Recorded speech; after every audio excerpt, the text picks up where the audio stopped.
sport that is growing in popularity is causing some problems in one New Jersey village. CBS 2's Nick Caloway went to Ridgewood, where pickleball is creating quite the pickle. It's a fun game with a funny name. Pickleball is sort of a combination of several sports all wrapped into one. Racquetball, paddle tennis, ping pong, and tennis. And it's popular with all ages. But in the quiet village of Ridgewood, the constant back and forth sound of paddles hitting the pickleball has gotten some complaints from people who live near this court at the Glen School. Ridgewood's mayor, Susan Knudsen, at a council meeting last week. The pickleball courts are impacting multiple neighbors, their families, their young children, senior citizens. It is a noise issue that is not easily remedied.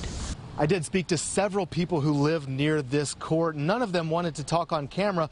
One of them told me that the constant sound of pickleball play is making her life miserable. Several others, though, told me that it doesn't bother them at all. Noise barriers were installed and muted paddles are now required to help bring down the decibels. And in March, Ridgewood's mayor and the majority of the village council voted to limit hours and days when pickleball is allowed. Permits are also required, only available to residents. Last week, they voted to extend the time restrictions until October. Councilmember Pamela Perrin voted against that extension because the time limits don't allow for early morning play. We are ruining the whole season for the pickleball players because they're forced to play in the heat of the day, which just is medically bad for them.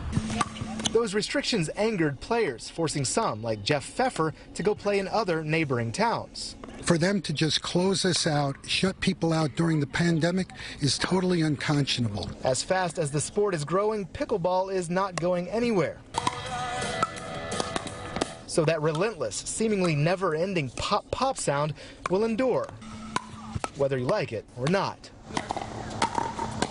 In Ridgewood, New Jersey, Nick Caloway, CBS 2 News.